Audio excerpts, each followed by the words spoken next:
Sir உசிலமணிக்கே ரசிகர் மன்றம் ஆரம்பிச்சு ஊர் சார் அது. உசிலமணி சுமிதா எல்லாத்துக்குமே வந்து அங்க ரசிகர் முத்தமிழ் மன்றம் மட்டும் கிடையாதுங்க, ரசிகர் மன்றமும் அங்க ஜாஸ்தி அங்க. ஆனா காங்கிரஸ் ஆபீஸ் ஏன் போலீஸ் இருக்குன்னா அந்த கட்சிக்காரன அந்த கட்சிக்காரனை தாக்கி கூடாதுன்ட்டு போலீஸ் போட்டிருப்பாங்கன்னு வெங்கையா நாயுடு சொல்லுவார். ஸோ அது மட்டும் இல்ல, எனக்கு தெரிஞ்சு ஜோதிமணி வந்து ஒரு பல்வேறு விமர்சனங்களுக்கு ஆளான நபராக இருந்தாலும் கூட அவங்க வந்து காங்கிரஸ் கொஞ்சம் லாயலா இருக்கக்கூடிய ஆளுன்னு பார்க்கப்படுது. டிஆர் பாலு ஆர்எஸ் எல்லாம் ராகிங். நீ பாட்டு சீட்டு கேட்க வர 5 சீட்டுக்கு ஆள் வச்சிருக்கியா, சரி சீட்டு கொடுத்துட்றேன், சீட்டு கொடுத்தா பணம் இருக்கா அவங்ககிட்ட, பணத்தை நீ என்ன பண்ணுவ, திருப்பி எங்கிட்ட தான் வந்து கேட்பேன், உனக்கு பணத்தையும் தரணும் சீட்டையும் தரணும், எனக்கு தலையெழுத்து இப்படி சொல்லிட்டாங்களா. வேணா உங்க ராஜ்யசபா 1.5 ராஜ்யசபா எடுத்து போயிட்டாங்களே அந்த அம்மா. ஒரு ராஜ்யசபா எனக்கு வேண்டாம், நீ எடுத்து போய் எனக்கு என்ன உங்க ராஜ்யசபா வச்சு நான் என்ன பண்ண போறேன், வேண்டாம் போ அப்படின்ட்டான். ஆனா மேல் லெவல் இருக்க எல்லா திருமாவளவனோ சண்முகோ இல்ல வீரபாண்டியனோ இல்ல வைகோவோ இல்ல அவர் பையனோ எல்லாமே வந்து ஒன்னா பேசிக்கலாம், மேல் லெவல் இருந்துக்கலாம். ஆனா அடிமட்ட தொண்டர் லெவல்ல மிகப்பெரிய பிரச்சனை, யாருமே அவ்வளவு சீக்கிரம் ஜெல் ஆக மாட்டாங்க. ஸோ மயிலாப்பூர் தொகுதியில திமுக வேட்பாளரை அனௌன்ஸ் பண்ணிட்டாங்க. ஸோ அவங்க தனக்கு கொடுப்பாரு நினைச்சுட்டு எஸ்வி சேகர் காத்திருந்தாரா, என்னாச்சு? அரசியல் வந்து பெண்களுக்கு எப்போதுமே ஒரு விமர்சனத்துக்குரிய விஷயமா தான் அரசியலை பாக்குறேன். அண்ணா வந்து பானுமதி படித்தாண்டா பத்தினியும் இல்லை, நான் முற்றும் துறந்த முனைவர் இல்லைன்ட்டு அண்ணா காலத்திலேருந்து இதெல்லாம் பேசப்பட்டது. உதயநிதி ஸ்டாலின் நைட்டு வந்து 1 மணிக்கு வந்து இன்ஸ்டால வந்து இப்போ பெண்மணியோட ஃபோட்டோவை ஷேர் பண்ணவர் தானுங்க அங்கே தலைவர் துணை முதல்வராக இருக்காரு.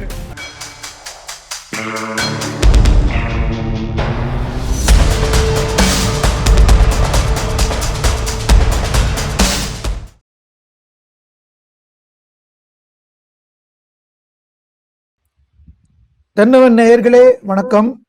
இன்று மீண்டும் ஒரு சுவாரஸ்யமான விவாதத்தில் நம்முடன் இணைந்திருப்பவர் பத்திரிகையாளர் ஜெயகிருஷ்ணன், அவரை வரவேற்போம். வணக்கம் சார். வணக்கம் சார். சார், இப்போ வந்து தேர்தலில் கான்ஸ்டிடியூன்சிஸ் டிசைட் பண்ணி வேட்பாளர்லாம் அறிவிக்க ஆரம்பிச்சிட்டாங்க. ஸோ மதுரையில சுந்தர் சி மதுரை மத்தியில வந்து நிற்க போறாரு. எப்படி பாக்குறீங்க? அவருடைய பிரச்சாரம் எப்படி இருக்கும்? மக்கள் அதை வந்து ரொம்ப சுவாரஸ்யமா பார்ப்பாங்கன்னு நினைக்கிறேன். ஆமா சார், அவரு இன்ஃபேக்ட் ஒரு முதலியார் அவரு. சோ வந்து ஏற்கனவே பிள்ளைன்னு தான் நினைச்சேன். அவருடைய இதுல வந்து சிதம்பரம் பிள்ளை அப்படின்னு போட்டுது. இல்ல பிள்ளையிலேயே வந்து முதலியார் பிள்ளை எல்லாம் வருது உங்களுக்கு. பாத்தீங்கன்னா இந்த உட்பிரிவுகள்ல வருது பாத்தீங்களா, அதே நேரம் வந்து நிறைய முதலியார் சங்கம் பிள்ளைமார் சங்கம் எல்லாம் வந்து இப்போ ஒன்றிணைஞ்சு ஒரு மாதிரி முதலியார், இப்போ டாக்டர் ராஜ்குமார் இருக்காரு, ஏசி சண்முகம், இவங்கெல்லாம் பிள்ளைமார் எல்லாம் சேர்த்து இப்போ ஆபூசி போட்டோஸ் தான் முதலியார் சங்கத்திலையும் போடுறாங்க. இப்போ நான் வந்து கூட நம்ம கப்பலோட்டி தமிழன் பாபுசி நிகழ்ச்சி நடத்தினேன்ல, அதுல மரகதம் ராஜா நம்ம பேத்தி வந்தாங்கல்ல, அது நம்ம போட்டது வந்து அவரு வாவுசி தான். பட் முதலியாருக்கும் அது மாதிரி ஒரு மாதிரி வந்துடுறாங்க உள்ள. ஸோ உட்பிரிவுல வந்து முதலியார் பிள்ளைமாரெல்லாம் ஒன்னா வராங்க. ஏற்கனவே ஏசி சண்முகம் வேலூர்ல நிற்கும் போது அவர் நல்லா தெருவில் இறங்கி ஒர்க் பண்ணாரு. இன்னைக்கு ஒரு நண்பரை பார்த்து பேசும்போது சொன்னார், சார் அவர் பயங்கரமா ஒர்க் பண்ணார் சார், ரோட்ல இறங்கி இறங்கினார் சார், வேலூர்ல நல்லா ஒர்க் பண்ணார் சார்.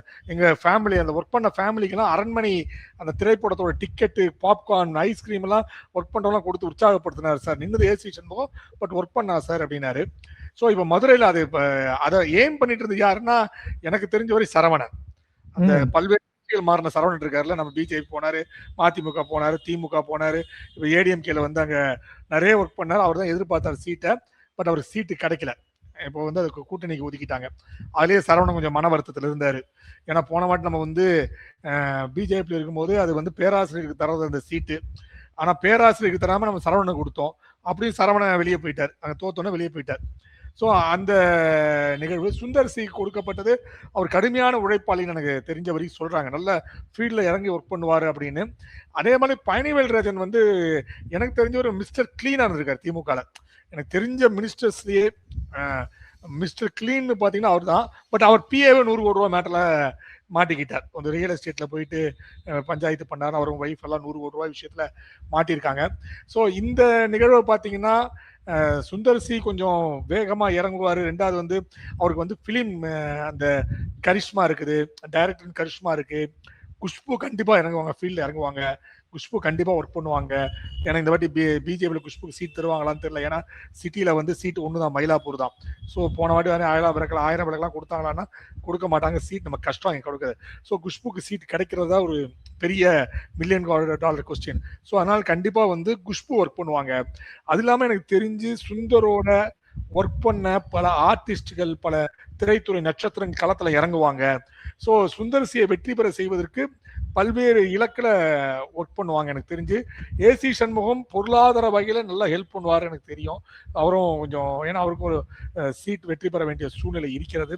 ஸோ கண்டிப்பாக ஏசி சண்முகம் அவரோட சீட்டிங்க சுந்தர் சி கொடுத்ததுக்கு கொஞ்சம் இவருக்கு கொஞ்சம் பிடிஆர் தலைவர் பழனிவேல் ராஜனுக்கு கொஞ்சம் பயம் கொடுத்துருக்கும் இந்த நிகழ்வில். பட் அவரும் ஒர்க் பண்ணுவார். பட் இவருக்கு இருக்கிற அந்த மல்டி சோர்ஸ், பல்வேறு சோர்ஸ் இருக்கு பார்த்தீங்களா, சினித்துறை வைஃப் இருக்காங்க, பொருளாதாரம் எல்லாமே இருக்கு. ஸோ அவருக்கு அப்படி இல்லை, அவர் ஒரே கட்சி மட்டும்தான். இன்னொன்று ஒரு மிஸ்டர் கிளீன் அப்படின்ற விஷயம், இது ரெண்டு வைத்து இவர்கிட்ட மோதுவாரா அப்படின்னு பார்த்தா கொஞ்சம் கஷ்டமான சூழ்நிலை தான் அது. மதுரையில எப்பவுமே திரைப்பட ரசிகர்களுக்கு ரொம்ப பெயர் போன நகரம் அது சார். உசிலமணிக்கே ரசிகர் மன்றம் ஆரம்பிச்ச ஊர் சார் அது. உசிலமணி, சுமிதா எல்லாத்துக்குமே அங்க ரசிகர், முத்தமிழ் மன்றம் மட்டும் கிடையாதுங்க, ரசிகர் மன்றமும் அங்க ஜாஸ்தி அங்க. ஆமா. சோ திரைப்பட கலைஞர்களுக்கு அங்க நிச்சயமா அட்லீஸ்ட் தேர்தல் பிரச்சாரத்தும் போது ஒரு பெரிய வரவேற்பு இருக்கும். தேர்தல் பிரச்சாரம் அவங்க சூடா சுவாரஸ்யமா இருக்கும். பாப்போம், நம்ம அங்க களத்துக்கே போய் நம்ம ஒரு நிலவரம் எடுக்கணும்னு ஒரு விருப்பம் இருக்கு. பாப்போம். நேர்களை உங்க கருத்துக்களை பதிவிடுங்க நீங்க. சார், காங்கிரஸ்ல உட்கட்சி பூசல், உட்கட்சினே சொல்ல முடியாது, எல்லாம் வெளியிலேயே நடக்குது. ஏன்னா இப்ப ஜோதிமணி ஸ்டேட்மெண்ட் நீங்க பாத்திருப்பீங்க.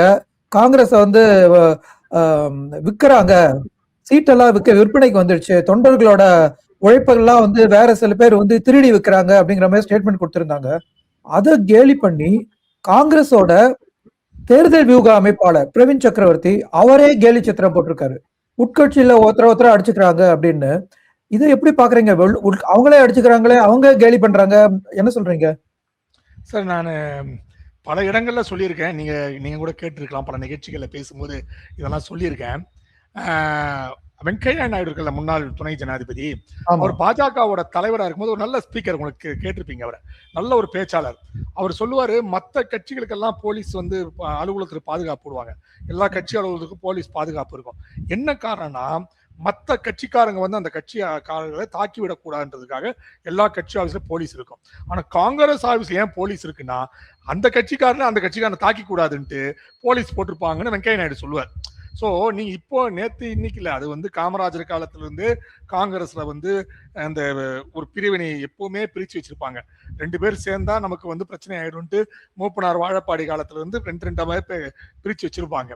அதே மாதிரி பாத்தீங்கன்னா இப்போ சமீபத்துல ஜோதிமணி போன்ற விஷயங்கள்லாம் மாணிக் தாக்கூர், ஜோதிமணி போன்றவர்கள்லாம் ராஜேஷ், எதிர்கட்சி துணைத் தலைவர் ராஜேஷ் போன்றவர்கள்லாம் தொடர்ந்து தாவேகாவோட சேரணும் அப்படின்ற கருத்துக்களை பதிவு செஞ்சுக்கிட்டே இருந்தாங்க. அது இல்லாம மாணிக் தாக்கூர் கூட அந்த கூட்டணி முடிந்து அப்படின்னு இருப்பாருங்க ஸ்டாலின். அப்போ அன்னைக்கு நைட்டு ஒரு பையன், ஏழை பையன், ஒரு BMW காரை பார்த்துட்டு கனவு இருக்கும், அது ஒரு நாள் நினைவாகும்னு அந்த போட்டோவை போட்டார். கூட்டணி என்பது நினைவாகும் அப்படின்னு போட்டார். 2-3 நாட்களுக்கு முன்பு திருப்பரங்குன்றத்துல அவர் வரும்போது, நான் யாரு என்னை வணங்குகிறாளோ அவளை வணங்குவேன், என்னை அவமதித்து செல்வதை நான் வணங்க தேவை அல்ல அப்படின்னு அவர் ஒரு விஷயத்தை சொன்னார். ஸோ அது மட்டும் இல்லை, எனக்கு தெரிஞ்ச ஜோதிமணி ஒரு பல்வேறு விமர்சனங்களுக்கு ஆளான நபராக இருந்தாலும் கூட அவங்க காங்கிரஸுக்கு கொஞ்சம் லாயலா இருக்கக்கூடிய ஆளு என்று பார்க்கப்படுது. அவங்க இந்த முந்தானத்து போட்ட ட்விட், அதாவது இது எல்லாமே விற்பனை செய்யப்படுகிறது காங்கிரஸ் சீட்டுன்னு. இப்போ இல்லை, ரொம்ப நாளாகவே காங்கிரஸ் சீட்டு 15 ஆண்டு காலமாகவே விற்பனை தான் செய்யப்பட்டது. நீங்க ஒன்றும் இல்லை, போற நாடாளுமன்ற தேர்தலில் பார்த்தீங்கன்னா மயிலாடுதுறையோட MP சுதா அவர்கள் கடைசி வரை மயிலாடுதுறை ஃபிக்ஸே பண்ணல சார். அவங்க போயிட்டு அசோகா ஹோட்டல்ல போயிட்டு பல்வேறு நிகழ்வுகள்லாம் முடிச்சு என்னெல்லாம் பண்ணாங்களோ பண்ணிட்டு அப்புறம் சீட் வாங்கிட்டு வந்தாங்க. ஸோ ஏதாவது ஒரு வகையில் அது விற்பனை செய்யப்படுகிறது சீட்டு, அது பொருளாவோ இல்லை வேற ஏதாவது விஷயங்களாவோ விற்பனை செய்யப்படுகிறது. ஸோ ஜோதிமணிக்கு பார்த்துருக்காங்க, ஒருவேளை கரூர் பற்ற விஷயங்கள்லாம் அவங்க ஒருவேளை அவங்களோட கோட்டா ஆளுக்கு தெரியலையா. எப்பவும் பார்த்தீங்கன்னா காங்கிரஸ் ஒரு 10 பேர் இருப்பாங்க. சிதம்பரம் இருப்பாரு, கார்த்திக் சிதம்பரம் இருப்பாரு, EV கேஸ் இவங்க போயிட்டாரு, அவர் இருந்தாரு, அவருக்கு ஒரு கோட்டா கொடுப்பாங்க. அழகிரி ஒருத்தர் கோட்டா இருப்பாரு. ஒரு 10 கட்சிக்காரங்க இருப்பாங்க மேல் இடத்துல. அவங்க தங்களுக்கு போன ஆட்கள் 2 பேரா பீட்டர் அல்போன்ஸ் இவங்கெல்லாம் ஒரு 2 பேர் 3 பேரை வச்சு கேச்சு தன்னோட ஆதரவாளர் உள்ள நுழைக்க பார்ப்பாங்க. அது கணிசமான தொகையும் பார்ப்பாங்க. ஸோ அந்த விஷயம் இப்ப வெளிப்படையாக வெளியே வந்துருச்சு. டெல்லியில இன்னைக்கு கூட்டம் நடந்து கொண்டிருக்கின்றது. இது என்ன இவ்வளவு பிரச்சனை நடக்குது, என்ன ஏது அப்படின்னு நடந்துகிட்டு இருக்கு. ஏன்னா செல்வ பெருந்தகை முடிந்தமாலும் அவர் சொல்றாரு 27 சீட்ல எனக்கு ஒரு 7 சீட்டு கொடுங்க அப்படின்றாராம். காங்கிரஸ் திமுக என்ன சொல்லுது, நீங்க கொடு, நீ உன்னோட வேட்பாளர் கொடு, நான் ஏன் வேட்பாளர் பிக்ஸ் பண்றேன். எனக்கு இருப்பான்ல காங்கிரஸ் திமுக சில உங்க காங்கிரஸ்ல திமுக சில இருப்பான்ல, அவன் யார் நான் பார்த்து அவனுக்கு நான் சீட்டு தரேன் சார். மோசமா சொல்றீங்க நீங்க சார். இதெல்லாம் நடக்கிற விஷயம் சார். இப்பவே பல இடங்கள்ல பல கட்சிகளுக்கு இவங்க சொல்லிருக்கிற விஷயம் என்னன்னா, ஏடிஎம்கே டிஎம் கூட்டணி பாருங்களேன், எடப்பாடியா சொன்னாரு, நான் மத்தவங்களுக்கு எல்லாம் எந்த சின்ன போட்டி நான் ஃபோர்ஸ் பண்ண மாட்டேன் அப்படின்னாரு. இவங்க ஃபோர்ஸ் பண்றாங்க. ஃபோர்ஸ் பண்றது இல்லாம உங்க கட்சியில எந்த வேட்பாளர் நிக்க வைக்கணும் நான் தான் முடிவு பண்ணேன்றாப்ல. சோ அந்த அளவுக்கு இருக்கும்போது அதுக்கு உள்ள உங்களுக்கு பிரச்சனை வரதான் செய்யுது. என்ன ஏது இப்படி எல்லாம் பேசுறாங்க அப்படின்னு பிரச்சனை வரதான் செய்யும்போதுதான் இவங்க வெடிக்கிறார்கள்.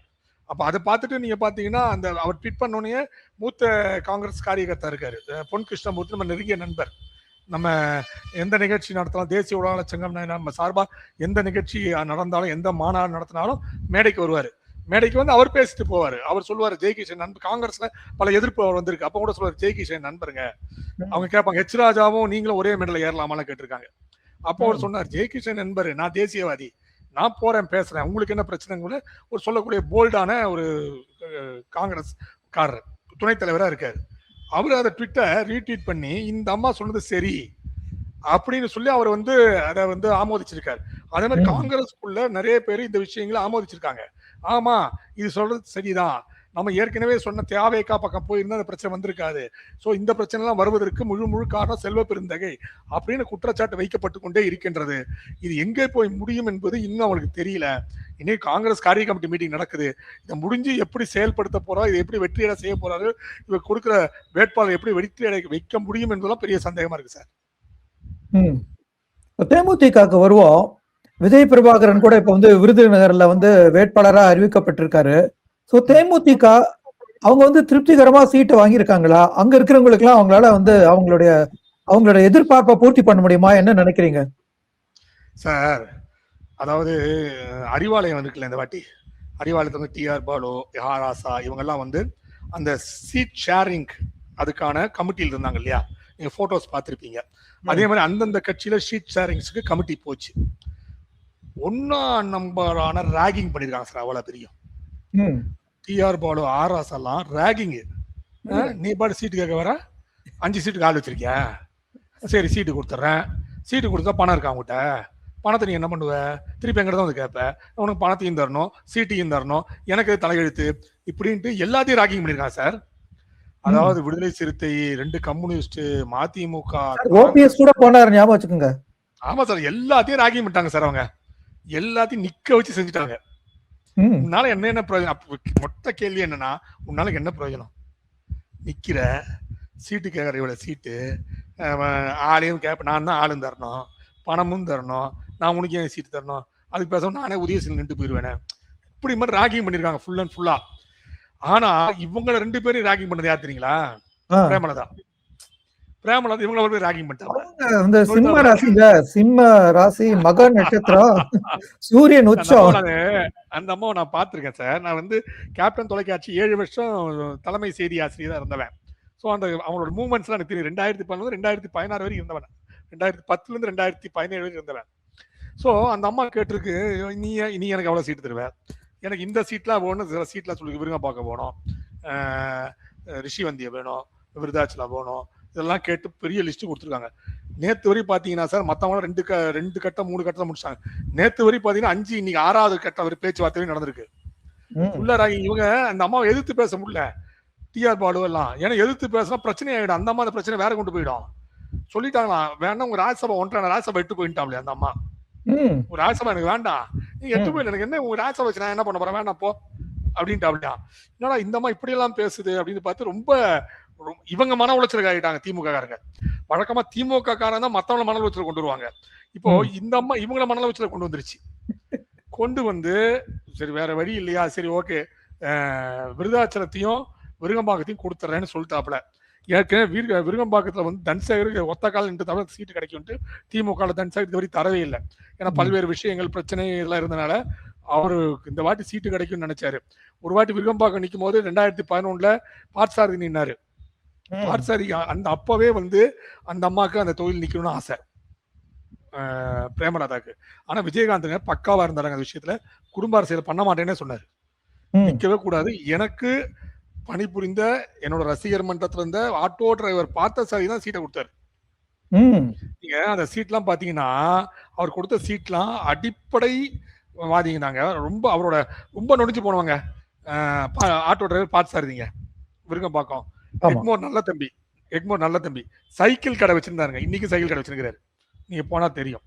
அப்புறம் வந்து இன்னொரு தொகுதி மறந்து போச்சு. அந்த தொகுதியோட தலைவர் எம்எல்ஏ வந்து சிவக்கொழுந்து, பண்ருட்டி சம்திங், பண்ருட்டி சிவக்கொழுந்து. அவர் டீ கடை வச்சிருந்தவர்.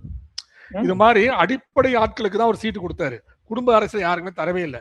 சுதீஷ் மட்டும் தான் அடம்பிடிச்சு எம்பிக்கு நிற்பாரு. இவருக்கு வந்து அந்த அம்மா வந்து அவர் வந்து குடும்ப அரசே விட மாட்டாருங்க.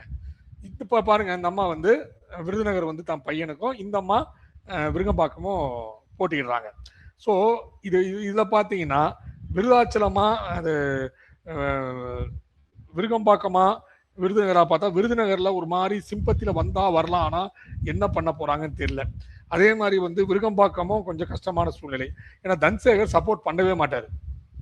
தனசேகர் ரொம்ப நாளா சீட் கேட்டுக்கிறாரு, சீட் தரவே மாட்டேங்கிறாரு. இந்த வாட்டி வரும் அப்படி எதிர்பார்ப்போட தயாரான போது நம்ம காலி பண்ணிச்சு உள்ள போயிட்டு. ஸோ தனசேகர் அண்டர் லெவல்ல ஒர்க் பண்ணி காலி பண்ணுவார். ஸோ எந்த விதமான தெய்வதாட்சியம் இல்லாம அவங்க வந்து வேலை பண்ணுவாங்க. ஏன்னா அந்த அம்மா பணமும் தராது. இப்போ நீங்க ஒருத்தரை அவன் மன அளவில் பாதிக்கப்பட்டிருக்கான், நமக்கு சீட்டுன்னு பாதிப்பட்டிருக்கான்னு என்ன பண்ணும், பணத்தை கொடுத்து கொண்டு செட்டேட் பண்ணுவாங்க. இந்த மாதிரி பணமும் தராது. கேட்டுச்சுன்னா போய் தலைமை இதை வாங்கிப்பா, இல்லைன்னா ஸ்டாலின் பேசிக்கிறேன் பாட்டு, அவ்வளவு பேசிடுவாங்க. ஸோ பணமும் இவங்க யார்ட்டையும் கறக்க முடியாது. இந்த மாதிரி டெபாசிட் பண்ணி வச்சுமே தவிர பணம் தராது.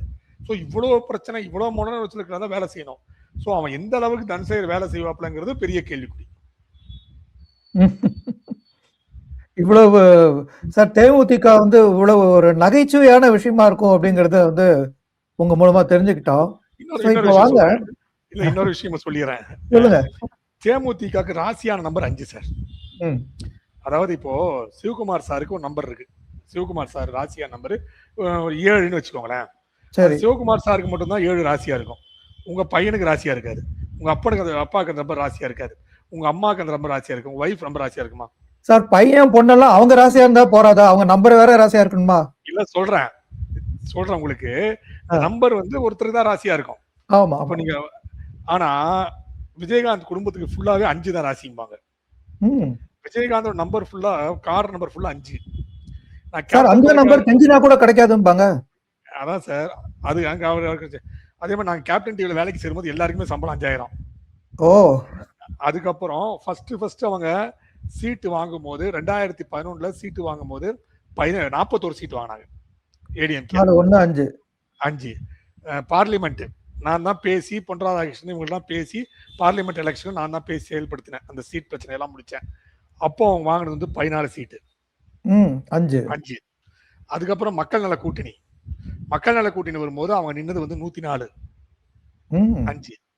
அதுக்கப்புறம் அந்த வழி இல்லாம கூட்டணிக்குள்ள போனான்னா இந்த 5, 6 கேம் எல்லாம் விளையாட முடியல அவங்களால. ஸோ வந்து 10, 9 அது மாதிரி வந்துட்டாங்க. இதுக்கு 50 நிக்க பிளான் பண்ணாங்க போன வாட்டி, பட் 60 நிக்க வேண்டிய சூழ்நிலை ஆகி போச்சு. ஸோ அந்த பிரச்சனை வந்து போச்சு. இப்போ சுதீஷ் கூட நேற்று என்ன பண்ணிருக்காரு, கம்யூனிஸ்ட்ல இருக்கிற சண்முகத்தை பார்த்து சொல்லிட்டாரு, ஏங்க உங்களுக்கு கொடுத்த சீட்டு வேணா வாங்கிட்டு போங்க. 6 சீட்ல ஜெயிச்சா ஒண்ணு விட்டு கொடுத்துருவாங்களா? 5 போறன்ட்டு முதல்ல 6 ஜெயிக்கிறாங்களா பாருங்க. நம்ம வந்து உடனே ஓவர் கற்பனைக்கெல்லாம் போயிடக்கூடாது. முதல்ல ஜெயிக்கிறாங்களா பார்ப்போம் நம்ம. அதே எனக்கு பல சந்தேகங்கள் இருக்குது. ஏன்னா ஜெயலலிதா அப்போ ஃபண்டு பண்ணாங்க, விஜயகாந்த் அதில் ஒளிவு மறைவு இல்லாம கொடுத்தாரு. இவங்க திமுக ஃபண்டு பண்ணா இவங்க பணம் போய் கொடுத்து இவங்க செலவு பண்ணுவாங்களோன்னு மிகப்பெரிய சந்தேகம். சோ அதெல்லாம் இருக்கு சார், அதெல்லாம் இருக்குல்ல. பணம் வந்து அடிமட்டம் மாதிரி போய் பாஞ்சாதான் நீங்க வெற்றி என்பதே சொல்ல முடியும். பணம் வந்து அப்படியே ஒரு இடத்துல தேங்கிடுச்சுன்னு நீங்க கீழே போனா எப்படி சார் ஒர்க் பண்ண முடியும்? இப்பெல்லாம் வந்து நீங்க தொகுதியெல்லாம் நீங்க வந்து பணம் செலவு பண்ணாமலாம் ஜெயிக்க முடியாதுன்னு பிஜேபிக்கே தெரியும் சார். அவங்களே செலவு பண்ணா ஜெயிக்க முடியும். அந்த சூழ்நிலை தான் இருக்காங்க சார் இப்போ. ஓகே சார், இப்ப மதிமுகல என்னன்னா அவங்க வந்து சிரித்து கொண்டே அழுகிறோம் அப்படிங்கிறாங்க. அவங்களுக்கு கொடுத்துருக்கிற 4 சீட்டை பார்த்து 4ல உதயசூரியன் சின்னத்துல தான் நிக்கணும், சிரித்து கொண்டே அழுகணும்னு எதுக்கு அப்படி அவ்வளவு அப்படியாவது வந்து ஏன் சிரிச்சுட்டு அழுதுண்டே வந்து அவங்க கூட்டணியில் இருக்கிற வேண்டிய நிர்பந்தம் அவங்களுக்கு எப்படி வந்துச்சு? என்ன ஆச்சு மதிமுகக்கு? சார் அவங்க கட்சி ஆரம்பிச்சு அழுதுதானே சார் கட்சி ஆரம்பிச்சாங்க. அதிமுகன்ட்டு கட்சி ஆரம்பிச்சோடனே ஃபர்ஸ்ட் மாவட்ட செயலாளர் ஏழுமலை வெட்டி கொல்லப்பட்டாரு ராயபுரத்துல. அதுக்கப்புறம் ஒரு 12-13 பேர் தீக்குளிச்சாங்க. எனக்கு தெரிஞ்ச அந்த கட்சி ஆரம்பிச்சு 1.5 வருஷம் அந்த கட்சியோட கொடி வந்து அரகம்பல் தான் மறந்து இருந்துச்சு. மேல போய் தொடர்றதுக்கு ரொம்ப நாள் ஆச்சு. அவ்வளவு தற்கொலைகள், அவ்வளவு கொலைகள். அதுக்கேத்தாப்புல ஒரு பத்திரிகை பேர் சங்கோலின்னு வச்சாரு. அவ்வளவு சகுனமான பத்திரிகை சங்கலின்னு வச்சாரு. சோ அது இல்லாம மாற்றி மாற்றி மாற்றி மாற்றி அவர் கூட்டணியில மாற்றி மாற்றி வந்து கொண்டே இருந்தார். ஒரு தேர்தலை புறக்கணிச்சார். 2011 நினைக்கிறேன் தேர்தலை வந்து பாஜகவோட கூட்டணி வச்சாரு. சீட்டு சரியா வரலன்னு திமுக கூட்டணி நினைக்கிறேன் வெளியே வந்துட்டா நான் புறக்கணிக்கிறேன்ட்டாரு. 2016 மக்கள் நல கூட்டணி என்கிற மிகப்பெரிய அழிவை துவங்கி வைத்தது வைகோ. கடைசியில தேர்தல் நிற்கவே இல்லை. அவர் வந்து தேர்தல் ஆபீஸ் வரைக்கும் போயிட்டு அது அவர் மைனஸ் பாயிண்ட் ஆச்சு சார். மக்கள் நல கூட்டணிக்கு பெரிய அடிவானது அந்த விஷயம் தான். ஏன்னா எல்லா கட்சி தலைவர்களும் போட்டிட்டாங்க. அதுல விடுதலை திருமாவளவன் வந்து எல்லாம் போட்டிட்டாங்க. இவர் மட்டும் வாபஸ் வாங்கிட்டார்.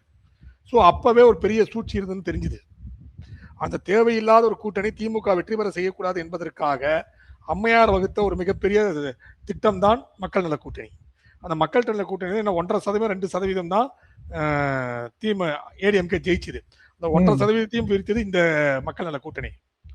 சோ அன்னையில இருந்து அவர் வந்து உங்களுக்கு தெரியும் ஸ்டாலின் எவ்வளவு விமர்சிச்சாரு தெரியும், எல்லாமே தெரியும். சரி, கடந்த நாடாளுமன்ற தேர்தலில் மேடையில வச்சே KN நேரு வந்து இவரை திட்டினாரு, அவர் பையன் வையாபுரியை திட்டினாரு. ஸோ இவ்வளவு பிரச்சனைகள் நடுவில் இவர் வேற வழியும் கிடையாது. யாரும் இவ்வளவு சேர்த்திக்கக்கூடிய சூழ்நிலை இப்ப இருக்கிற கூட்டணி எல்லாம் பாத்தீங்கன்னா வேற யாரும் சேர்த்துக்கிற சூழ்நிலை இல்லை. யாருமே அவர்கிட்ட சேர்த்துக்கவே மாட்டாங்க. வழியே இல்லாம போய் அங்க நின்று 4 சீட்டா வாங்கி அதுல வந்து 2 உதய சூரியன் 2 சுய தனி சின்னம் இதெல்லாம் பேசினா என்ன சார் பண்ண முடியும்? இது எல்லாருக்குமே கோபம் தேமுதிக மேலதான். இப்ப கமலஹாசனுக்கும் இது எல்லாருக்கும் வேணும். கமலஹாசன் வந்து கொடுத்த சீட்டு ஏன் வேணான்னு சொல்லிட்டு வந்தாரு. கமலஹாசன் போன முறை வந்து 2.65 சார் வாக்கு சதவீதம். ஆனா வந்து தேமுதிக வந்து 0.45 இது வந்து இதுக்கு வந்து கமலஹாசன் 4 சீட்டு, அது உதயசூரன் இல்லை அப்படின்னு சொன்ன ஒரு கோரிக்கை. ஆனா இந்த அம்மாக்கு வந்து 10 சீட்டு, ஒரு ராஜ்யசபா. இவ்வளவு ஏன் இப்ப எல்லா கூட்டணி புகைச்சலுக்கு காரணம் இவருக்கு எல்லாமே ராஜதந்திரம் சொல்லி சொல்லி ஸ்டாலின் அவர்கள் எல்லாரும் சொல்ற மாதிரி 100 ரூபா வாங்கிய பொருளை வந்து 3 கோடி ரூபா கொடுத்து வாங்கிட்டாரு அப்படின்னு குற்றச்சாட்டு இருக்கு. அப்போ நம்ம கூட சொன்னோம் அப்ப இங்க ராஜதந்திரம், ஆனால் ராஜதந்திரத்தில் மிகப்பெரிய சூழ்ச்சி இருக்கும், அவரோட முட்டாள்தனத்தின் பிரதிபலிப்பு கூட நம்ம சொன்னோம் போன இன்டர்வியூல. ஸோ இந்த நிகழ்வுல பாத்தீங்கன்னா இப்ப ஸ்டாலின் வந்து இவ்வளவு கூட்டணி சேர்த்துட்டாரு. ஆனா சீட் ஷேரிங்ல பெரிய குழப்பம் ஏற்பட்டுருச்சு. அது அவருக்கு வந்து பெரிய குழப்பமாய் முடிஞ்சு போச்சு சீட் ஷேரிங்ல. இப்ப ஏதோ சமாளிச்சு ஒப்பேத்துறாரு. ஆனா மேல் லெவல் இருக்க எல்லா திருமாவளவனோ சண்முகோ இல்ல வீரபாண்டியனோ இல்ல வைகோவோ இல்ல அவர் பையனோ எல்லாமே வந்து ஒன்னா பேசிக்கலாம், மேல் லெவல் இருந்துக்கலாம். ஆனா அடிமட்ட தொண்டர் லெவல்ல மிகப்பெரிய பிரச்சனை. யாருமே அவ்வளவு சீக்கிரம் ஜெல் ஆக மாட்டாங்க. அந்த ஜெல் ஆகிறதுங்கிறது பெரிய கேள்விக்குறி. அது எப்படி அந்த ஜெல்லாகி எப்படி வெற்றியை விதைப்பது, அறுவடை செய்வது என்பது மிகப்பெரிய பிரச்சனையா இருக்கும். Okay sir. ஸோ மயிலாப்பூர் தொகுதியில திமுக வேட்பாளரை அனௌன்ஸ் பண்ணிட்டாங்க. ஸோ அவங்க தனக்கு கொடுப்பாருன்னு நினைச்சுட்டு எஸ்வி சேகர் காத்திருந்தாரா? என்ன ஆச்சு? இல்ல இதுல என்ன பிரச்சனைனா எஸ்வி சேகர் வந்து நான் வேற ஒருத்தர் மூலமா நெருங்கிய நண்பர் தான் எஸ்வி சேகர், நான் இல்லைன்னா சொல்ல. சரி, நாம சில பேர கருத்து வேறுபாடுகளால் இப்போ அவர் நம்ம பேசுறது கிடையாது. பேசுவோம் இப்போ கூட பேசக்கூட. பட் நமக்கு வந்து அது ஒரு நம்ம மேல அந்த கலர் வந்துருமேன்றனால பேசாம இருக்கேன் அவர் கூட. பட் அவர் என்ன நினைச்சாருன்னா, ஆனா சில நண்பர்கிட்ட பேசும்போது எனக்கு வந்த செய்தி என்னன்னா, அவர் இந்த மாதிரி சீட் கேட்கல சார். அவருக்கு சீட்டு கேட்கல, அவர் பையனுக்கு சீட்டு கேட்டார். என் பையனுக்கு சீட்டு கொடுங்க அப்படின்னு கேட்டாரு. அர்ஜுலாமா அவங்களோட கிரிஜா வைத்தியநாதன் அவர் தம்பி வைஃப் அவங்களுக்கு சீட்டு கேட்டாரு அப்படின்னு சொல்லப்பட்டது. பட் சமீபத்தில் 2-3 நாள் நான் கேள்விப்பட்டேன்னா அவரு குடும்பத்துக்குள்ள கொஞ்சம் பிரச்சனையா இருக்கு. ஸோ கிருதாராஜனுக்கு வந்து அவர் பெருசா கேட்க மாட்டார், தன் மகனை கேட்பாரு அப்படின்ற ஒரு நிலைமையில் தான் அவர் அடைஞ்சாரு. பட் அதுக்காக தான் பேட்டியெல்லாம் கொடுத்தாரு. புதருக்குள்ள வந்து இது மாதிரி லைட்டு போட முடியுமா, பெண்களுக்கு பாதுகாப்பா அப்படிலாம் பேசினாரு. அதுக்கப்புறம் எதிர்வினை அவருக்கு பயங்கரமான எதிர்வினை பண்ணோன்னே அடுத்த 1/2 மணி நேரத்துல 1 மணி நேரத்துல வீட்டுக்கு போயிட்டு யாதவ குல மக்களை நான் மன்னிப்பு கேட்டுக்கொள்கிறேன், யாதவ குல பண்ணக்கலையே அப்படின்னு சொல்லிட்டு மன்னிப்பெல்லாம் கேட்டாரு. பட் இவர் இன்டர்வியூ கொடுத்த ரீச் அவர் மன்னிப்புக்கு அது ரீச் ஆச்சான்னு எனக்கு தெரியல. ஏன்னா அவர் வீட்டுல போயிட்டு கொடுத்தாரு. அதுக்கும் அது பாத்தீங்கன்னா அது போட்டோல வந்து ஒரு சைட் செட்டிங்ல வந்து இவர் ஸ்டாலின் உதயநிதி எல்லாம் மாலை போடுற மாதிரி போட்டோ எடுத்து ஒட்ட வச்சு எல்லாம் போட்டாரு. பட் இவர் கொடுத்த பேட்டி எடுத்த லெவல்ல ரீச், இவர் தனிநபரா கொடுத்த யூடியூப் ரீச் இல்ல. அவர் அந்த ஃபேஸ்புக் டாக் பெருசா போய் ரீச் ஆகல. ஆனா அதனால ஒரு கொஞ்சம் எதிர்வினை ஆக்கிட்டாங்க. அந்த எதிர்வினை தான் இப்போ வந்து அவருக்கு சீட்டுக்கான பிரச்சனையும் கூட வந்திருக்கலாம். பட் நான் எதிர்பார்த்தது என்னன்னா, தமிழிசை அப்படின்னு சொல்லப்படுவது ஏற்கனவே வந்து அந்த பகுதியில் வந்து 2 பேர் ஒர்க் பண்ணிட்டு இருந்திருக்காங்க. கருணாகரன் ஒர்க் பண்ணியிருக்காரு, டாக்டர் ராஜ்குமார் ஒர்க் பண்ணியிருக்காரு. ஸோ இவங்க 2 பேரையும் இல்லை என்று சொல்லி தமிழிசைக்கு அந்த சீட்டு கொடுக்கப்பட்டிருக்கிறது. அது எந்த அளவுக்கு அவங்க அந்த சீட்டு வந்து அங்க ஒர்க் அவுட் ஆகும் அப்படிங்கிற சொல்றது கேட்கிறேன். 2வது விஷயம், முன்னாள் முதலாளி இருக்காரு, வின் தொலைக்காட்சியோட ஓனர் தேவநாதன் யாதவ். அவர் நடத்திய அந்த சிட் ஃபண்ட்ஸ் பிரச்சனை இன்னும் இருக்கு. அங்க ஒரு கிட்டத்தட்ட வந்து ஒரு 20,000 பேர் அதுல பாதிக்கப்பட்டிருக்காங்க. கிட்டத்தட்ட 5,000 பேர் வந்து கம்ப்ளைண்ட் கொடுத்திருக்காங்க. எல்லாமே 99.99% பேர் பிராமணர்கள். அதுல வந்து கிட்டத்தட்ட ஒரு 5,000 பேர் கம்ப்ளைண்ட் கொடுத்திருக்காங்க. அந்த 5,000க்கு பிளஸ் ஒரு இருக்காரு, 5,000 பிளஸ் 3 இருக்கலாம், இல்ல 5,000 பிளஸ் 4 இருக்காங்க குடும்பமும் சேர்த்தா. அதுலயே கிட்டத்தட்ட உங்களுக்கு ஒரு 20,000 ஓட்டு பாதிப்புக்கு உள்ளாகும் பிஜேபிக்கு. ஸோ இப்ப பிஜேபி அண்ணா திராவிட முன்னேற்ற கழகம் தங்கள் வாக்கு சதவீதத்தை துவக்க வேண்டும்னாலும் 21,000 தான் துவக்கணும். 20,000 நெகட்டிவா இருக்கு, 21,000 தான் துவக்க வேண்டியிருக்கும். ஸோ நீங்க வந்து அது மிகப்பெரிய ஒரு பிரச்சனைங்க. அது எப்படி பிஜேபி டீல் பண்ண போகுது, அது எப்படி அண்ணா திராவிட கழகம் டீல் பண்ண போறாங்கிறது அவங்களுக்கு தான் தெரியும். ஏன்னா ஒரு பெரிய இடர் இருக்குதாங்க. நான் படிப்புண்ண சேனல்லாம் அது நான் வந்து தவறு சொல்லிவிடக்கூடாது. இருந்தாலும் சொல்றேன், இந்த பிரச்சனை பாஜக இருக்குன்றது நான் சொல்றேன் உங்களுக்கு. ஓகே, நன்றி சார். சார், இப்ப நம்ம இன்னொரு விஷயத்தையும் பார்க்கணும். இப்போ தேர்தலில் சுவாரஸ்யமா பல விஷயங்கள் நடக்க போது சில மன வருத்தத்துக்குரிய விஷயங்களும் நடக்குது. ஸோ இந்த பொன்ராஜ் என்ன சொன்னாரு, தாவேக்கால சப்போர்ட் பண்ற விமன் மகளிர் எல்லாம் வந்து ரொம்ப தரக்குறைவா விமர்சனம் செஞ்சிருந்தாரு. ஸோ நீங்க என்ன நினைக்கிறீங்க? இந்த மாதிரி எல்லாம் வந்து அரசியல்ல பெண்களை பத்தி இப்படி எல்லாம் பேசுறவங்களுக்கு அரசியல்ல ஒரு இடம் இருக்கணுமா? நேரடியா பதில் சொல்லுங்க சார். விஜய் வந்து போய் புகார் சொல்லியிருக்காருங்கிறது நமக்கு தெரியும். அந்த புகாரையே சீமான் எப்படி பாக்குறாருன்னா, விஜய் தன் கட்சியில இருக்கிறவங்க இப்படி எல்லாம் பேசின போது புகார் கொடுத்திருந்தானா இந்த புகாரையே மதிப்பேன், இல்லாட்டி அதையும் மதிக்க மாட்டேன் அப்படிங்கிறாரு. சோ இந்த பிரச்சனையில சீமானும் தலையிடுறாரு. என்ன நடக்குது? உங்களுடைய நேரடியான ஒப்பீனியன் சொல்லுங்க சார். நேரடியான ஒப்பீனியன் என்னன்னா, அரசியல் வந்து பெண்களுக்கு எப்போதுமே ஒரு விமர்சனத்துக்குரிய விஷயமா தான் நான் அரசியலை பாக்குறேன். அண்ணா வந்து பானுமதி படிதாண்டா பத்தினியும் அல்ல, நான் முற்றும் துறந்த முனைவர் இல்லைன்ட்டு அண்ணா காலத்துல இருந்து இதெல்லாம் பேசப்பட்டது. பாவாடை நாடாவை எவுத்து பார்த்து எல்லாமே தெரியும், என்ன திராவிட நாடு தெரியும் அப்படின்னு சொன்னதுதான் திமுகவோட தலைவர்கள் எவ்வழியோ அவ்வளவுதான் தொண்டர்கள் வழி. அதே மாதிரி வந்து நீங்க பாத்தீங்கன்னா வன்னை ஸ்டெல்லா போட்ட வெற்றி கொண்டானு, தீப்பொறி ஆறுமுகம், அவங்க ஸ்பீச் எல்லாம் நீங்க கேட்டீங்கன்னா காலரத்தான் வரும் சார். அவங்க எல்லாம் வந்து ஒரு பேச்சாளருங்க, அவங்க எல்லாம் ஒரு பரப்புரை பேச்சாளர். பொன்ராஜ் அப்படியே வர பொன்ராஜும் வந்து பலரும் சொல்லியது போல இவங்க என்ன நினைச்சிட்டாங்க, திமுகவை எப்படி நம்ம வந்து கன்வின்ஸ் பண்ணணும், திமுகவை மகிழ்ச்சி அடைய வைக்க வேண்டும் அப்படின்னா விஜயை எந்த அளவுக்கு நாம தரம் தாழ்த்தி பேச வேண்டுமோ அந்த அளவுக்கு நாம தரம் தாழ்த்தி பேசினால்தான் வந்து நமக்கு வந்து அந்த இடத்துல ஒரு அங்கீகாரம் கிடைக்கும் அப்படின்ற லெவல் வந்து எல்லா கட்சியினருக்கும் வந்துடுச்சு. ஸோ அவங்க கண்ட்ரோலை மீறி பேச ஆரம்பிச்சிட்டாங்க, அவங்க தங்களோட நிலையை மீறி பேச ஆரம்பிச்சிட்டாங்க, தங்க செயல்பாடுகளை மீறி பேச ஆரம்பிச்சிட்டாங்க. ஸோ இது எல்லாமே உணர்ச்சி வேகத்துல பேசும்போது நம்ம வந்து இன்னும் ஒரு படி மேலே பேச வேண்டும். இவர்களை விட ஒன்றும் பேடி பேசி நம்ம அவரோட நன்மதிப்பை பெற வேண்டும்னு சொல்ல போய் தான் இது மாதிரி தவறுகள் நடந்து கொண்டிருக்கின்றது. சீமான் வந்து செல்வது காரணம், சீமான் இப்போ வந்து எந்த வகையிலும் விஜய் ஏற்றுக்கொள்ளுற சூழ்நிலையில் கிடையாது. ஏன்னா அவரோட வாக்குகள்லாம் விஜய் பக்கம் போயிடுச்சுன்ற கோபம் அவருக்கு இருக்கு. ஸோ அந்த வகையில் தான் அவர் விமர்சனங்களை முன்வைக்கிறார்கள். ஆனா திமுக சரி, நீங்க சொன்ன மாதிரி நம்ம அப்போ கருணாநிதி அண்ணா எல்லாம் பேச்சாளர்களா? கருணாநிதி அண்ணா தலைவர்கள் தானே. இங்க இவரு ஸ்டாலின், உதயநிதி ஸ்டாலின் நைட்டு வந்து 1 மணிக்கு வந்து இன்ஸ்டால வந்து இப்ப பெண்மணியோட போட்டோவை ஷேர் பண்ணவர் தானங்க அங்க தலைவர், துணை முதல்வராக இருக்காரு. ஒரு பெண்மணிக்காக வந்து கார் ரேஸ் நடத்துறவர் தானங்க வரலாம், நடிகைக்காக அந்த விமர்சனங்கள்லாம் முன்வைக்கிறாங்கல்ல. ஸோ தலைவன் எவ்வழியோ தொண்டன் அவ்வழி, தலைவன் எவ்வழியோ ஆலோசனும் அவ்வழி. ஸோ இது போன்ற பொன்ராஜ் போன்றவர்கள்லாம் கண்டிப்பாக கண்டிக்கப்படுவீங்க. ஏங்க பொன்முடி பேசினார்ல, அதை வந்து என்ன ஏத்துக்கிட்டாங்க, அந்த கேஸையை க்ளோஸ் பண்ணிட்டாங்களே சார், எந்த இதுவும் இல்லாம. இப்பதான் உமானந்த் வந்து அதை கொஞ்சம் எடுத்து போட்டனால திருப்பி போயதோட போலீஸ் என்ன சொல்லிச்சு, அதுக்கு அத்தாட்சியே இல்லை சார், கம்ப்ளைண்ட் பண்ணாலும் க்ளோஸ் பண்ணிட்டு போயிட்டாங்கன்னு சொன்னாங்க. சோ பொன்மணி போன்றவர் எல்லாமே மினிஸ்டர் போன்றவர் எல்லாமே பேசும்போது ஒரு சாதாரணமா எனக்கு அப்துல் கலாம் வீட்டுல ஒரு கக்கூஸ் கழுவி இருப்பார்னு நினைக்கிறேன். எனக்கு தெரிஞ்ச அவர்லாம் அப்துல் கலாம் கிட்ட பெரிய லெவலில் இருந்திருக்க மாட்டாரு. அவர் ஏதோ தொடர்பு அந்த மொகல் பார்க்ல வந்து தண்ணி ஊத்தி இருந்திருப்பாரு அங்க ராஜ்பவன், இந்த ராஷ்டிரபதி போல. அவரோட தரம் அவ்வளவுதான் சார். இது மட்டும் தரமற்றவர்கள் பேச்செல்லாம் இப்படிதான் இருக்கும். அது திமுக இதெல்லாம் ஊக்குவிப்பாங்க. அண்ணா திராவிட முன்னேற்ற மாதிரி பேசியிருந்தாங்கன்னா கண்டிச்சிருப்பாங்க. ஒரு முறை நான் சொல்றேன் உங்களுக்கு, அண்ணா திராவிட முன்னேற்ற கழகம் பாஜக கூட்டணி இருந்து கூட்டணி உடைந்து விட்டது. உடைந்த உடனே விஜயசேஷா மகால்ல வந்து செயற்குழு நடக்கிறது, பொதுக்குழு நடக்கிறது. பொதுக்குழு நடக்கும் போது எஸ் சந்திரன் அப்போ உயிரோடு இருந்தார். எஸ் சந்திரன் ஒரு நடந்து அவர் பேசிட்டு என்ன பண்றாரு, அப்படியே ஒரு மாதிரி காலை இப்படி ஆகிட்டு நடந்தவர், இப்படிதான் வாஜ்பாய் நடக்கிறாரு, இவரெல்லாம் நமக்கு பிரதமரா இருந்தவர்னு விமர்சிக்கிறாரு. ஜெயலலிதா மேடையிலேயே கூப்பிட்டு, இந்த முதுமை உங்களுக்கு ஒரு நாள் வரும், நீங்களும் இது மாதிரி நடக்க வேண்டியிருக்கும். ஸோ முதுமையோ ஒரு மனித தனி மனிதரையோ நீங்க வந்து கிண்டல் அடிக்கூடாதுன்னு ஜெயலலிதா ஸ்டேஜ்லயே சொன்னாங்க சார். ஆமா, எனக்கு நினைவு இருக்கு. அது மாதிரி தலைவர் ஜெயலலிதா அண்ணா திராவிட முன்னேற்றம் பெண்களை விமர்சிக்கிறது மாதிரி ஒரு கட்சியாக தான் இருக்கிறது. ஆனா பாருங்க, எழுத்தாளர் முந்தாள் தினமலர் ஒரு எழுத்தாளர் பேர் மணி மணி அன்பாளனா சம்திங் அந்த லேடி பேரு, அவங்க வந்து கருணாநிதியோட அந்த அவங்களோட படைப்புகளை ஆங்கிலத்தில் பெயர்ப்பிக்கிற பெண்மணி ஒரே ஒரு வார்த்தையை சொல்லிட்டேன்னு சொல்றதுக்காக ஏதோ விமர்சிட்டாங்கன்றதுக்காக திமுக வர அவனை வந்து விபச்சாரின்றவளை கொண்டு போய் விமர்சனம் பண்ணியிருக்காங்க.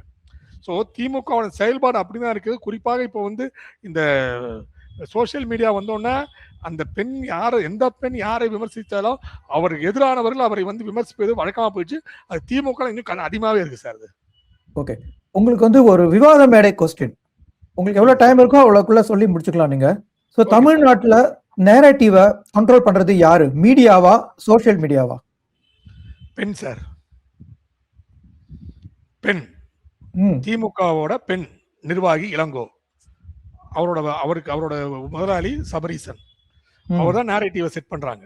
திமுக எப்பவுமே நேரேட்டிவ் செட் பண்ணும் சார், வேற எந்த கட்சியும் பண்ணாது. நேரேட்டிவ் ரொம்ப காலமா திமுக தான் செட் பண்ணோம். காமராஜரை வந்து சொல்லிச்சுல, நம்ம எரும மாட்டை இம்போர்ட் பண்ணோம், இப்போ வந்து எரும மாடியை இம்போர்ட் பண்ற மாதிரி, எருமாடை தோலை பண்ணோம், இப்போ எரும மாடியை இம்போர்ட் பண்றோம்னு சொன்னாங்க. அது நேரேட்டிவா தான் போச்சு. ஸோ அப்போ காலத்துலேருந்து நேரேட்டிவ் செட் பண்ணுறது திமுக தான். இந்த அளவுக்கு மீடியாக்களை கண்ட்ரோல் பண்ணுறது திமுக தான். எனக்கு தெரிஞ்ச ஒரு தொலைக்காட்சிக்கு போகிறேன், நடுத்தரமான ஒரு தொலைக்காட்சி, அவங்ககிட்ட போயிட்டு அவர் சிஇஓ சந்திச்சு பேசிட்டு இருக்கேன். பேசிட்டு இருக்கும்போது அவர் என்கிட்ட ஒரு வாட்ஸ்அப் ஒரு செய்தியை காட்டுறாரு எனக்கு. அது என்ன செய்தின்னா, அது 2 நாட்களுக்கு முன்பாக அவங்க தொலைக்காட்சி விவாதம் நடந்திருக்கிறது. அந்த விவாதத்தில் ஒரு அந்த நெறியாளர் பிஜேபியை சப்போர்ட் பண்ணி 2 வார்த்தையில பேசியிருக்காரு. அது பிரபலமான தொலைக்காட்சி, அது பேசியிருக்காரு. அதை பார்த்தோன்னா அந்த இளங்கோன்றவர் அந்த சிஇஓட வாட்ஸ்அப்ல இது எப்படி பேசலாம், இந்த நபர் இந்த பாயிண்ட் இந்த நிமிஷம் இதை பேசியிருக்காரு, இது எப்படி நீங்க அனுமதிங்க, மேனேஜ்மெண்ட்ல எப்படி விட்டீங்க அப்படின்ட்டு டைரக்டா சிஇஓக்கு மெசேஜ் அனுப்புறாங்க சார். அந்த சிஇஓ சேனல் பேர் சொல்ல முடியாது. அந்த சிஇஓ எனக்கு அந்த மெசேஜ் காட்டுறாரு, பாருங்க சார் காட்டுறாரு மெசேஜ, இளங்கோ அனுப்புற மெசேஜ் சார்ன்றாப்ல. ஸோ அவ்வளவு கூர்மையாக ஒவ்வொரு விவாதத்தையும் வந்து பெண் தொலைக்காட்சி, அந்த பெண் அமைப்பினர் எல்லா தொலைக்காட்சியும் பாக்குறாங்க, எல்லா யூடியூபையும் பாக்குறாங்க. இதுக்கு கோடிக்கணக்காக செலவு பண்றாங்க. செலவு பண்ணி இப்ப நம்ம என்ன பேசுறத கூட பார்ப்பாங்க.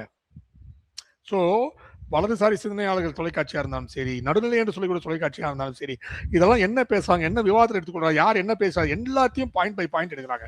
பாயிண்ட் பை பாயிண்ட் எடுத்து இளங்கோக்கு அனுப்பி வைக்கிறாங்க. அவர் அதை பேசி அந்த சிஇஓ போன்றவர்களுக்கு பேசி பேசுறாரு, அவர் வாட்ஸ்அப் காலில் பேசுறாரு, இது எப்படி நீங்க பண்ணலான்ட்டு. ஸோ முழுக்க இப்ப திமுக தான் நேரட்டிவை புக் பண்ணி செட் பண்ணது எல்லா தொலைக்காட்சியிலும். சில தொலைக்காட்சிகளை தவிர கட்சி சார்பு நியூஸ் இது போன்ற தொலைக்காட்சியில நேரட்டி செல்ல முடியாது. மற்றபடி மற்ற தொலைக்காட்சியும் அதை நேரட்டி செட் பண்றாங்க சார். Very good. நேயர்களே, இது போன்ற தேர்தல் பரபரப்பான செய்திகளை உங்களுக்கு பிடித்திருந்தால் நீங்க வந்து கமெண்ட் செக்ஷன்ல உங்க கருத்துக்களை சொல்லுங்க. நம்ம மீண்டும் ஒரு பரபரப்பான செய்திகளோடு ஜெயகிருஷ்ணனை சந்திப்போம். வணக்கம் சார், நன்றி உங்க நேரத்துக்கு. நன்றி சார்.